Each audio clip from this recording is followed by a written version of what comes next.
Realmente começamos essa aula de hoje, né, depois de várias complicações que teve, eu acho que é a sexta-feira, e o frio, deve ser algo assim, que cai a internet, cai o computador, cai não sei o que, cai tudo quanto é coisa. Então, gente, sem mais delongas, aí para a gente aproveitar o tempo e não se atrasar e não tirar o tempo do grupo, eu vou dar início aqui. 1, 2, 3 e vamos lá.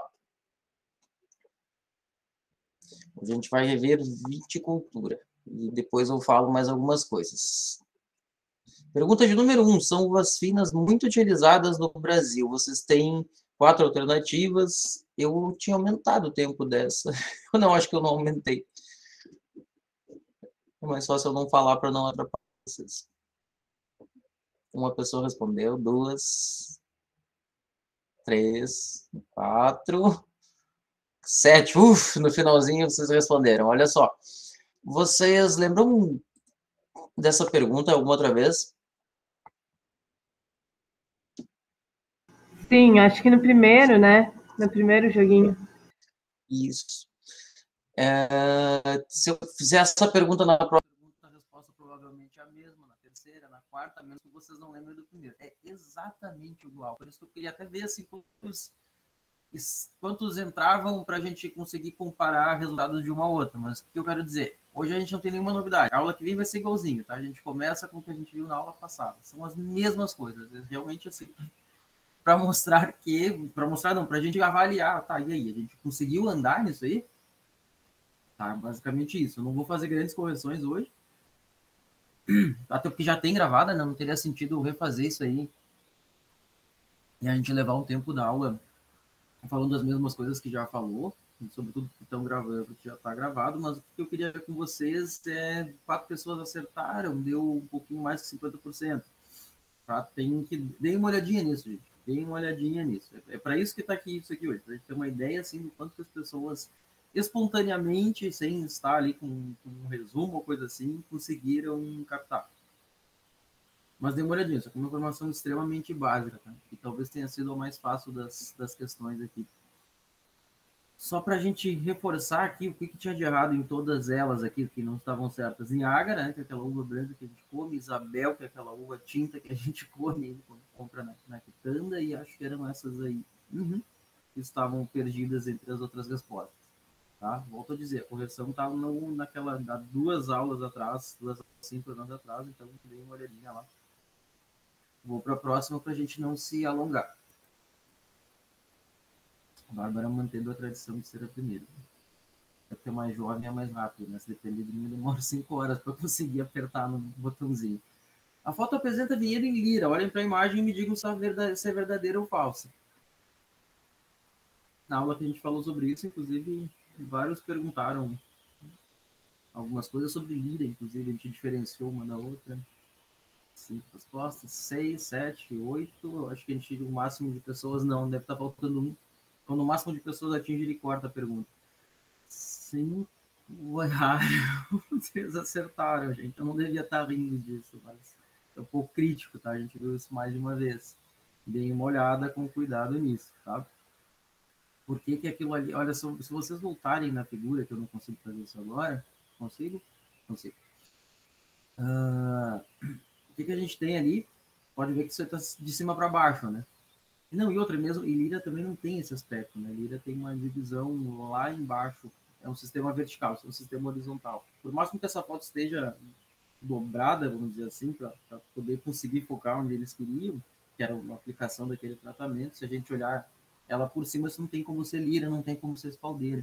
A gente teria, no máximo que nós teríamos se fosse abertinho no Y, tá, gente? Então, e olha, essa aqui foi configura e tudo, então, por favor, deem uma olhada melhor nisso. Cláudia, você passou à frente. 1, 2, 3. Karina, Bárbara, pô, você decepcionou. Vamos embora. Sobre a produção de vinhos. O som tá baixo. Pergunta se ela é proibida nos Estados Unidos, proibida na Europa, se ela origina excelentes espumantes no Canadá ou se no Uruguai produz os vinhos de garrafão. Aqui na América do Sul a gente teria ajudado essa questão. Claro que não aconteceu ao mesmo tempo, tudo bem, mas a gente já teria condições de responder ela. Sim, ela é proibida na Europa. Das 4 pessoas que responderam, a maioria acertou. Ela não é proibida nos Estados Unidos, lá tem bastante, inclusive. Bastante, né? É um pouco de exagero, mas enfim, não é proibido. Não origina espumantes no Canadá, mas sim aquele vinho de uva congelada, aquele ice wine, e no Uruguai é proibido hoje. Antigamente não era, hoje é. Passando à frente, mais uma vez, claro que você está à frente dessa vez. Essa pontuação é super estranha, mas tudo bem. Aroma herbáceo pronunciado é sinal de uvas bem maduras e ou regiões quentes. Verdadeiro ou falso? Essa questão é bem importante, bem simples aí do ponto de vista de análise sensorial. É bem verdade que a gente não praticou muito, mas já na teoria a gente dá conta de falar sobre isso. Inclusive eu ressalto que isso não tem nos livros. Isso aí eu fiz um esforço para que a gente conseguisse pontuar ali, desde que eu comecei a vida fazendo isso. São 4 erraram, 3 acertaram. Gente. Vocês precisam estudar mais, tá? Não vou me delongar muito, mas veja que a gente tem um sinal claro de uva herbácea é pouca maturação. Não pode ser de lugar muito quente, muito menos de uva menos madura. Tá? Então, dê uma olhada nessas coisas. Eu estou deixando assim aquele aviso claro. Isso não vai ser um problema para mim, isso é um problema para quem não. Mas estou já mostrei as dicas, já estou revendo de novo e talvez vocês estejam faltando um pouco com fazer o que é necessário, porque a gente está remando em algumas coisas aqui que já deviam estar claras. Mas é difícil, bom, sendo ou não, a gente precisa, tá? Então vai adiantar a gente falar isso. 1, 2, 3, vamos seguir adiante. Uvas brancas, quais são? Vai ter 4 alternativas. Escolham uma dessas aí. Brancas, não está perguntando se é europeia, se é vinífera, só se é branca. Lembrando que isso é um conhecimento básico, né? Vocês não podem olhar para Marcelã e não saber que é tinta.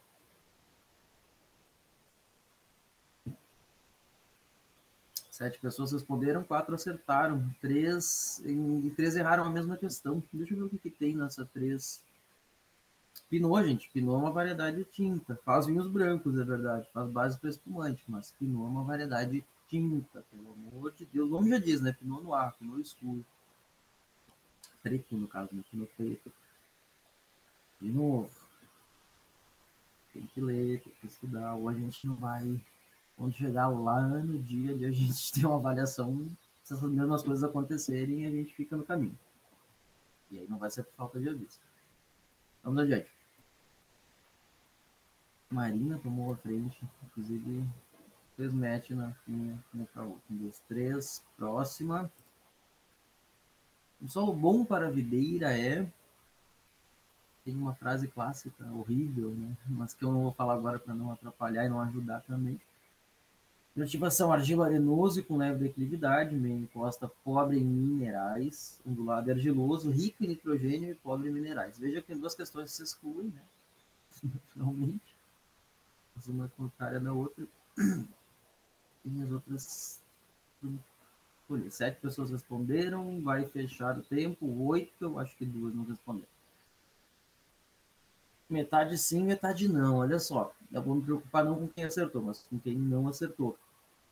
O que a gente fala de solo argiloso? Eu falei isso naquela vez, né? É igual aqueles quando a gente tem um jardim em casa, que o solo é muito argiloso. Fica empaçocado de água quando chove. Cara. Isso aí não dá. Isso aí... Além de ele ter alguns outros problemas, que não vem muito ao caso pra gente. Excesso de alumínio, normalmente. Embora seja um solo bem fértil. Então a gente não pode prescindir da argila, mas a gente, por argila, provavelmente não é o melhor solo. É um problema, por exemplo, na Serra Gaúcha e na Serra Catarinense. A gente tem solos bastante matéria orgânica, bastante argila. Aí é uma fertilidade tremenda. E ondulado em si não seria ruim, né? Ajudaria a escoar água e coisa assim. Mas, e a outra que vocês botaram foi rico em nitrogênio e pobre em minerais. E essa aí eu fui bem enfático da outra vez, tá? Por isso que eu reforço mais uma vez, revejam as aulas, anotem, pensem, façam síntese, porque isso aqui não foi novidade, tá? De fato não foi. Eu fiz questão de repetir isso para a gente ter essa clareza, assim, não foi novidade, já tinha falado sobre isso. Além de estar na respectiva aula, a gente já reforçou aqui. Então, nitrogênio não, a gente não planta alface, a gente planta uva para fazer vinho. Se a gente plantasse uva para comer, talvez até sim, não tem problema. Ela pode ser graúda, ela só precisa ser um pouco doce, um pouco ácida, de uma forma assim bem sintética. Agora, quanto mais eu alimento ela em nitrogênio, maior fica, menos qualitativo é. Tá? Faço essa distinção. Eu lembro que eu até comentei aquela coisa que a gente faz em casa, desculpa, de botar erva mate, resto de folha, coisa e tal, esterco no pé da planta, né, para ela dar bastante. Isso é muito legal quando você vai comer uva, quando vai fazer vinho, não. Tá? Tem que ter clareza disso.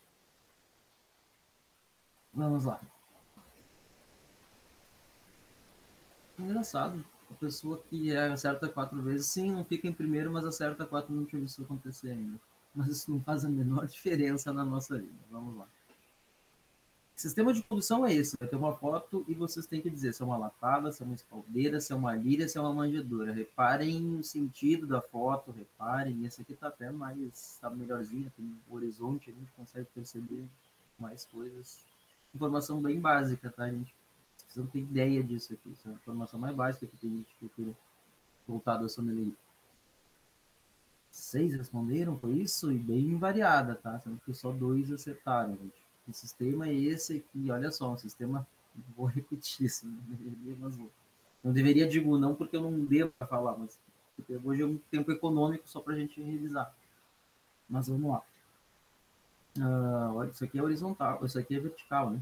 Isso aqui tá assim, isso aqui é uma sequinha, isso aqui não tá a foto virada, isso aqui a foto tá assim, né, efetivamente. Olha o piso aqui, vamos lá, o piso tá aqui, a videira tá aqui, isso é um sistema vertical. Tá? Tá próximo do solo aqui, se vocês verem, talvez não tão próximo, mas vamos lá, ela não tá lá em cima, não tô colhendo ela aqui, ela tá aqui. E os galhos estão crescendo aqui, não estão crescendo para cá, gente. Então precisa dar uma melhorada nisso. Quer dizer, gente, isso aqui tá bem didático, assim, tem uma imagem e é uma informação básica, tá? Isso aqui não poderia. Tá, mas vertical podia ser, por exemplo, lira e espaldeira, mas isso aqui é simples, né? Isso aqui não é uma planta dividida no meio. Então, nem que seja dar uma olhada nas figurinhas, a gente vai precisar. Tá? Deixa eu ver aqui. Bom, teve resposta de todas. Não, latada não é de jeito nenhum, né? Latada não estaria assim. Estaria assim. Eles não crescem assim, eles vão crescer para cá. E manjedoura e lira, inclusive, é a mesma coisa. Então, aí já está respondido. Seguindo adiante. Desculpem, até, mas foi pior do que eu esperava, tá? Então a gente vai precisar, a gente não, no caso vocês, vão ter que dar uma estradinha melhor. Tá?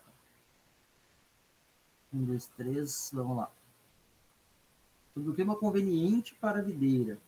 Ele pode ser úmido, desde que não seja chuvoso, ele pode ser quente e chuvoso, ele pode ser seco com adequada chuva, ou ele pode dispensar chuvas, porque a videira não precisa desse negócio.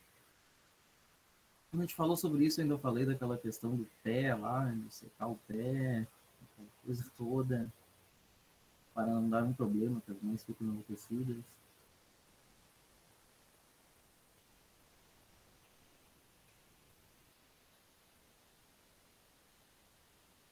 Vocês que responderam, 5 responderam certo, né? Que é seco com adequada chuva, não é a videira precisa de água, não é que ela não precise.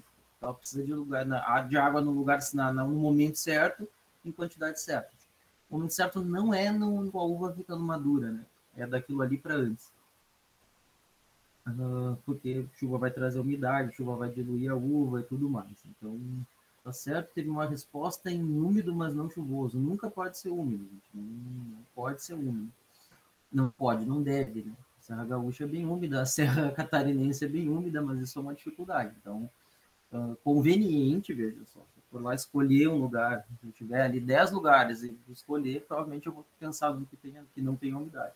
Aí, claro, eu vou ter que pensar que solo que eu tenho, que relevo que eu tenho,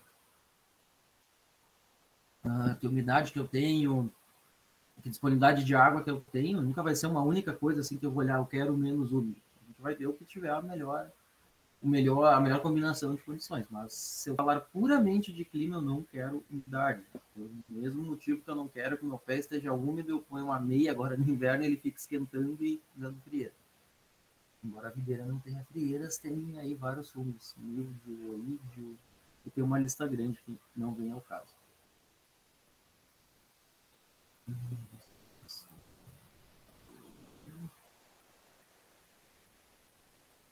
Sim, gente, eu não vi que eu não escutei o barulhinho das mensagens, por isso eu não voltei aqui. Mas, embora seja do ponto de vista da foto, quando a gente tem, né, o piso aqui, né, essa videira só pode estar aqui ou lá em cima, tá? Embora que ela tivesse meio atravessada, a gente consegue ver. O sistema de condução é relativamente simples, gente, tá? É relativamente simples mesmo, tá? Não tem nada de muito mistério. Tem basicamente dois, né, latada em cima e espaldeira na vertical. Claro, né, tem alguns detalhes, a latada produz mais, pode produzir com pior qualidade em função disso, embora não seja um sistema terrível, como se diz. Se fizer uma espaldeira com muita produção, tu vai fazer uma uva talvez pior do que uma latada bem conduzida. De um modo geral, latada é maior produção, né, até porque é um sistema mais robusto e tudo, e espaldeira menos. Mas sendo bem genérico, né? Lá eu dou mais detalhes, na outra correção, na outra vez que a gente fez isso, na correção eu dei mais detalhes, mas como eu disse para vocês, né, hoje é só para a gente ter assim um re, no caso, revisão. Então, vamos na sequência. Vale lembrar, semana que vem, né, eu não falei isso, porque eu queria ter uma ideia assim, né, de uma forma inédita como é que funcionaria, e não foi muito bem. Mas semana que vem, aquele que a gente viu na semana passada, que era sobre enologia, sobre vinificação mesmo, vai estar de volta. E serão as mesmas perguntas. Tá? Então, ele tem que conseguir responder isso. E por isso, inclusive, que essas respostas não estavam lá. Né? Eu precisava entender o quanto que vocês, por vocês, né? Não porque a resposta está lá, mas por vocês conseguiram tirar isso aqui. Esse aqui, por exemplo, eu já ponho as respostas. Mas não se acostumem a ter sempre as coisas já prontas, né? Porque isso nem sempre, inclusive, é bom para nosso próprio aprendizado, né? Porque toda vez tu conta que vai estar, se precisar, tá lá, mas precisa estar aqui, não lá. Precisa estar aqui, deu a ponto da falta de cabelo, não é bem isso, tá? Não foi esse o símbolo que eu quis, mas vamos lá. Mais duas perguntinhas, antes das 9 a gente está começando, então, oficialmente não, né? Oficialmente ainda começando. A gente começa a aula aqui, de fato, com assuntos novos.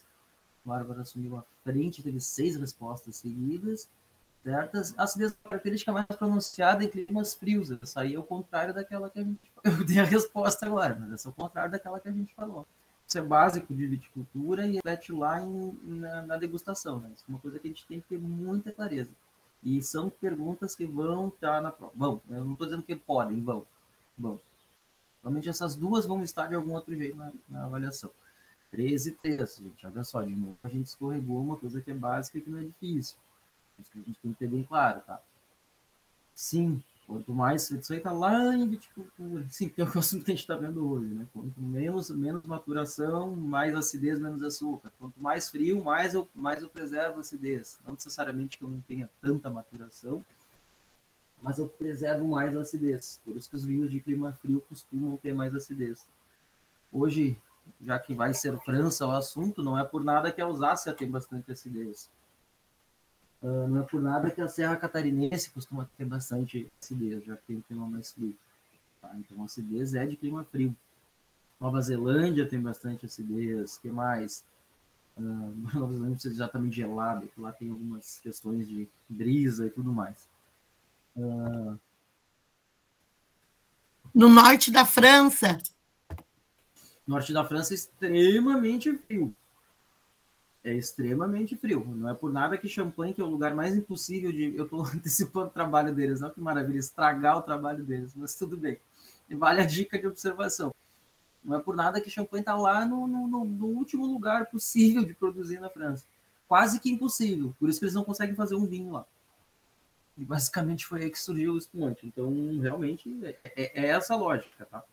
Agora, aproveitando o comentário da Cláudia, vejam por que vocês precisam ter ideia disso. Porque vocês tem que traçar uma ideia, assim, olhar um mapa de um país, ver que uma região está mais ao norte e pensar que provavelmente tenha mais acidez nos índios. Provavelmente. Tem mais. Se estiver na América, se estiver no hemisfério norte. Né?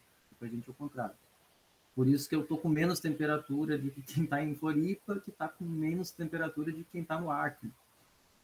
E isso é muito claro, né? Quanto mais a gente se afasta da linha do Equador, mais a gente vai tendo mais frio, menos insolação e aquela coisa toda. Tá? E aí vocês rezem pelo professor de geografia, porque vocês têm certeza, se que não tenho certeza, não vou dizer que alguém daqui, mas que algum aluno em algum momento disse que nunca ia precisar daqueles negócios. Tá? Informação básica. Vou passar para a última. Sistema de condução cuja premissa de criação foi permitir maior produtividade com boa qualidade. Esse sistema pouco aparece na nossa realidade, mas ele é novo, ele não era lá tão originário, ele é de 1970, qualquer coisa assim.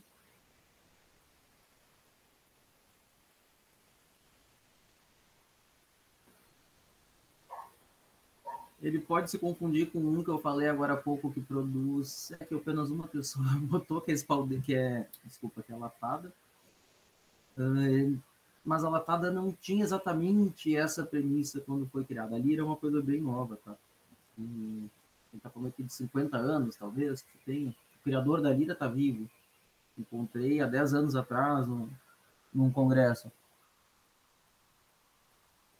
Então, era o grande sistema do Uruguai. Tá? A gente não falou tanto do Uruguai pelos percalços que aconteceram, mas é um dos grandes problemas do Uruguai. Na indicação de vídeo, que não é uma obrigação, que é uma indicação, tá lá. E eu falo sobre isso. O Uruguai, quando resolveu mudar um pouco sua vitivinicultura, proibiu os americanos e adotou a lira como uma forma de produzir mais e melhor. E na prática não foi bem assim. Eles começaram a produzir um sistema que te permite produzir muito. Se produzir muito não vai produzir bem. E eles não... O produtor se emocionou com aquele negócio, né? Produz pra caramba. E aí não funcionou muito bem. Hoje eles estão largando um pouco as vidas. Hoje não, faz uma década já assim. Eles têm... Não é incomum tu ver vinhedo convertido de lira. Aí tu vê que ele era dividido e voltou a ser, enfim, uma coisa só. Tá? Mas vejam que, de novo, é sistema de condução, que são as informações básicas que vocês têm que ter de viticultura. Né? Sistema de condução, uma ideia de clima, uma ideia de solo, relevo, terroir em si, que se reflita lá, é importante eu dizer lá, quando vocês estiverem degustando. Que é a principal função do sommelier. Mas se ele fizer assim, só botando o vinho na taça e tomando, ele não vai entender o que está tomando. Tá? E é isso. Então vamos. Bárbara, Marina e Cláudia. Deixa eu interromper aqui. Não, eu não vou interromper. Vou abrir outra coisa que eu estava procurando bem na hora. Eu estava, enfim, me preparando para projetar. Eu vou fazer. Sim, eu vou fazer esse bloco aí com as informações gerais junto. Eu acho que a gente tem. Acho que é bom.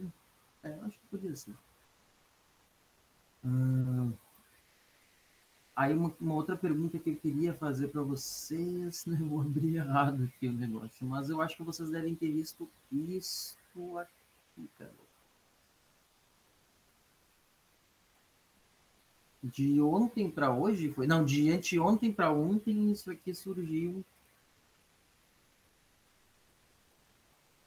como aquelas notícias, como aquelas notícias bombásticas. Já estou passando aqui para vocês, só um momentinho, eu estou esperando abrir. Eu queria a imagem, peraí. Não quis usar o G1 para não usar o negócio do Globo, mas não tive alternativa. Só um pouquinho.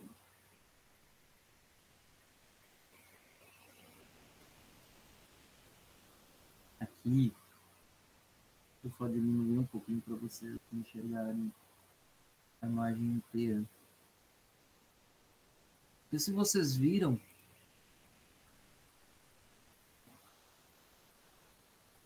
E eu tem assunto, não tem conexão com o que a gente estava revendo agora há pouco. Vocês viram circular essa imagem aqui?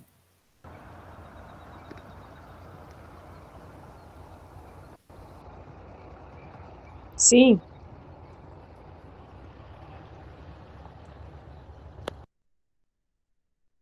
Eu não tinha visto, não. Também não. Tá mutado, professor? O boca aberta, tirou o som para não reverberar, ele esqueceu. É a sexta. Então, pronto, o que eu tinha falado enquanto estava o microfone fechado era se a Karina sabe, se ela tinha condições de responder onde era ou onde disseram que era. Bom, acho que é um caminhão passando, gente, pela velocidade, pelo barulho, aí eles se emocionam um pouquinho, mas vamos lá. O que eu estava dizendo para vocês é isso aí surgiu, vou pôr aqui o cabeçalho para vocês verem, de quarta para quinta, tá? Isso, de quarta para quinta. Alguém botou. Eu não sei se as pessoas são burras, desculpem, mas às vezes eu preciso falar se elas são burras, se elas são delirantes, ou se, não sei, se elas são mal intencionadas, porque a criatura que mora em dentro, inclusive, ela pega e me diz, ela põe esse vídeo e me diz que você pinto bandeira. Tá? Primeira coisa, já que a gente está nessa era de fake news, só vamos olhar para essa imagem e pensar se isso aqui pode ser em pinto bandeira. Nunca. Opa, nunca. Olha, Pinto Bandeira não é colina, Pinto Bandeira é peral, como diz na Serra, né? É escarpado. Isso aqui jamais seria Pinto Bandeira. Por que a pessoa fez isso? Não sei. Realmente foram aquelas hipóteses que eu tinha lá. Mas o que eu queria perguntar para vocês? E por que eles estão fazendo isso? O mais engraçado é a consequência dessa imagem aparecer. Foi uma discussão num grupo aí que eu já... Que assim que vocês me responderem por que eles estão fazendo isso, qual que é o princípio disso aqui? Para quando alguém chegar na loja ou no restaurante que vocês vão trabalhar com um negócio desses, consigam responder. O que eles estão fazendo aqui? É um ritual de exorcismo vitícola? Não é bem por isso, cara. Não é bem para dormência.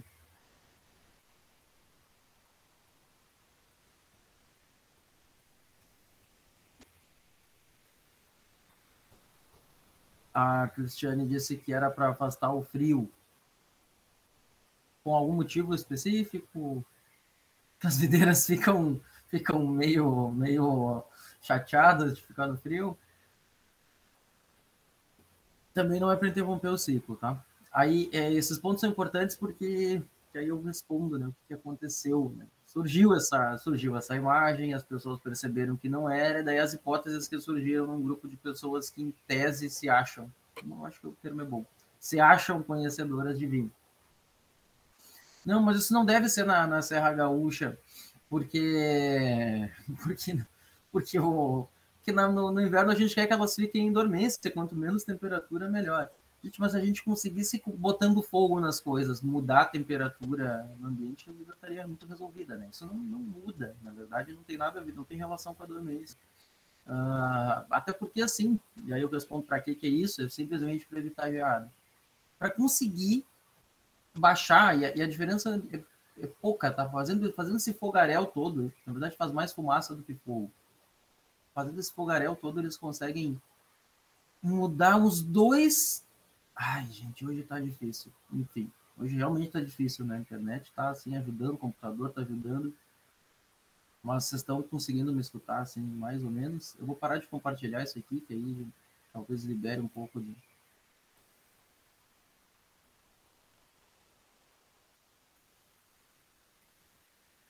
Mas, enfim, eu dizia para vocês.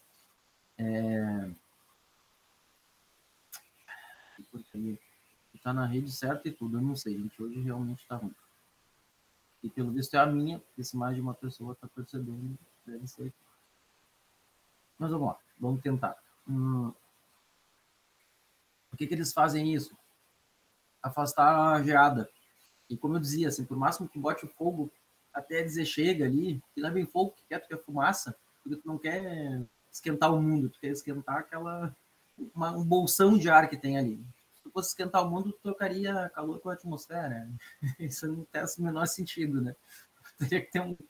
Então, o que faz a ideia de Botafogo é fazer um microclima ali.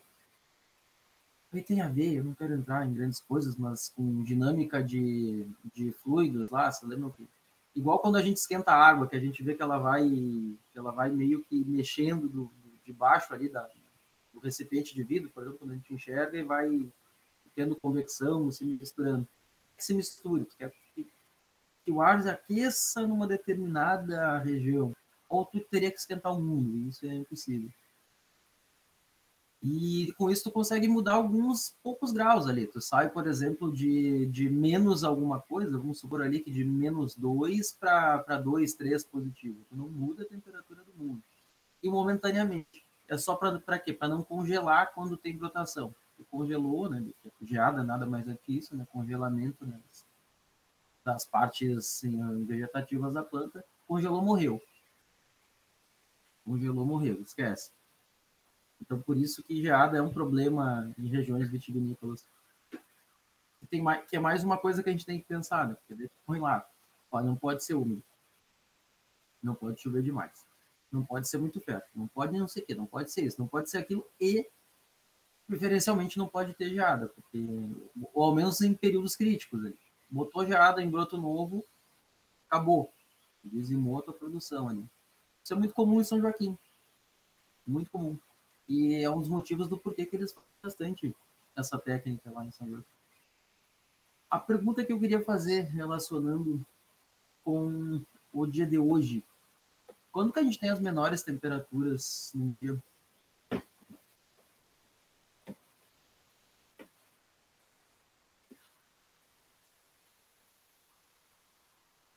Ao amanhecer? Por isso que agora há pouco estava 1 grau, né? Porque até que a radiação solar comece a aparecer, o mundo está esfriando, esfriando, esfriando, esfriando. E não é à meia-noite, não é às 3 da manhã. É sempre muito próximo de começar a voltar o sol. Então, esses caras ficam aí, tipo assim, a madrugada inteira lá, fazendo fogueiras, controlando, fazendo fogueiras, controlando. E provavelmente a hora mais crítica é essa aí, não é lá no meio da madrugada. E é o motivo por que é terrível acordar cedo no inverno, porque a gente acorda na hora que está provavelmente na pior das temperaturas. Mas não é para quebrar a dormência, nem para esquentar, nem para nada, tá? Não funciona para isso, não diminui, é um efeito momentâneo. Mas eu achei tão engraçado que naquele grupo de pessoas que se achavam assim, muito sabedoras, elas deram uma viajada grande sobre isso. Dito isso, para fechar esse primeiro bloco aí de revisão e de informações gerais, eu não tenho mais informações para vocês, na realidade. E passaria agora, enfim, para alguma dúvida que vocês tenham e daria o espaço para o grupo apresentar. Como a gente está? Alguém quer perguntar alguma coisa? Não, então, Karina, foi bom tu falar isso. Até porque, sim, e aí uma coisa que não faria o menor sentido que se tivesse sido dentro, porque as coisas não estão brotando ainda, não deu, o inverno não está nem na metade, a planta nem, se tudo der certo, a planta não começou ainda a brotar. Às vezes acontece, né? Em invernos que tu tenha muito calor, por exemplo, 15 dias de calor, às vezes isso é suficiente para a planta entender, assim, apesar de não estar satisfeita, é que nem ter que acordar cedo quando dormiu tarde, ela não está satisfeita, mas ela entende, olha, tá na hora, tá despertando. E aí ela vem numa hora errada. Esse é um certo problema de ter lugares com inverno quente. Né? Mas se não estiver brotando, não, porque a planta está ali quietinha. Em circulação baixíssima de seiva, né? A gente olha para ela na dormência, parecido ali com o que tinha naquela foto quando a gente mostrou lá, as duas videiras no Kahoot, elas parecem que estão mortas, né? E realmente elas estão sem nada verde, elas estão com a seiva, a circulação restrita de seiva e não congelam, efetivamente. Para não dizer que não congelam, em eventos assim, tipo neve, não que a gente tem aqui, neve, talvez, tá? E olhe lá, é muito comum que a gente veja, né? lugares aí extremamente frios, vinhedos embaixo de neve, assim, camadas espessas de neve, a planta fica numa boa. E a Karina perguntou se não começou a brotar o gelo ajuda ou não. Se não começou, não faz diferença. Se começou, tem um detalhezinho. É mesmo, essa pergunta foi boa. Vocês já repararam que nesses dias mais frios, às vezes tem aquelas imagens bonitas de agricultores com árvores, enfim, videiras congeladas? É bonita, assim, parece que ela fica como se fosse a minha mão, você fica com uma camada, com uma aura de gelo. E alguns fazem isso intencionalmente, vão lá e jogam água. Por que eles estão fazendo isso? Para que eles estão ajudando ali a congelar a planta? Essa acaba assim que dá um certo nó na cabeça. Porque quando tu põe água perto da planta, enfim, encostada com a planta, o frio não troca direto o calor. O frio não troca calor, é ótimo. O frio não troca a temperatura com a planta, troca com a água. A água tem calor específico maior e, por incrível que pareça, uma planta congela com uma camada de gelo está mais protegida do que uma planta sem nada. E talvez a gente olhe e pense, né? Essa aí morreu. Não, na verdade não. Tem um negócio que eles chamam, como é que é? De água de vidro. É basicamente uma mistura para baixar mais ainda, para aumentar mais o calor específico da água, que aí demora mais para congelar, congela e não queima a planta. Mas é por isso. Então, mesma coisa quando está úmido, né? Geada dá bastante quando está seco. Porque quando está úmido, tu tem umidade do ar para absorver frio, né? Absorver frio não é bem um conceito físico, né? Que a gente troca calor, ninguém troca calor. Mas, enfim, tu tem água para amortecer isso aí. Quando está seco, tu não tem. Aí onde é que a planta, onde é que acontece ali troca térmica na planta. Acabou com a planta, né? Esse é o pior. Quando tem a tal da geada preta. Preta porque ela congela e fica efetivamente com cara de morte. Então não se assustem quando vocês verem duas imagens assim interessantes. Essa de plantas congeladas, assim, com gelo por fora. Isso aí foi intencional para que elas não queimem. E se vocês verem fogo nas coisas, tá? Não é bem fogo, assim, na verdade é mais fumaça, né, em geração de calor do que fazer assim, tocha olímpica.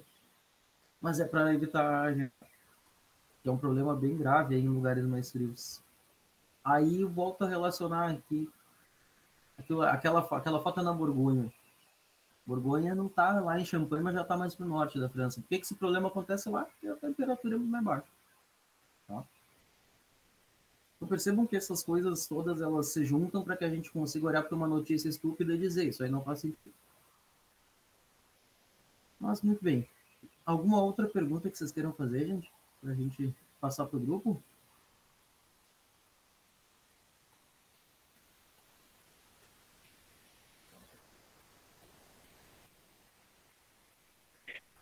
Juscelio, a minha confusão foi essa mesmo. Eu tive essa...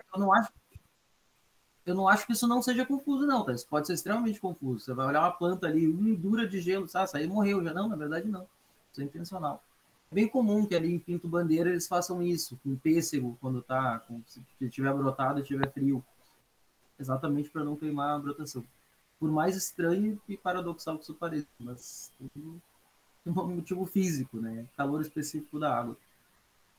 A água fica ali atrapalhando que o frio queime a planta e não congele a água da planta e não a água que está ali. É mais ou menos isso. E, em definitiva, aquelas fogueiras não são para espantar, para aumentar a temperatura, enfim, do ponto de vista de quebrar a dormência, nem nada. Não, isso aí não funciona para isso. É isso que eu quis dizer, que eu fiquei com confusão, sabe? Porque quando a gente imagina que a planta precisa do frio para dormir, né? Para fazer o ciclo dela. Mas eu não tinha pensado com relação aos brotos. Aí agora eu já imaginei que faz sentido, sabe? Porque se ela precisa do frio, então não tem problema a geada, né? Mas se tiver no broto, aí lógico, agora eu entendi.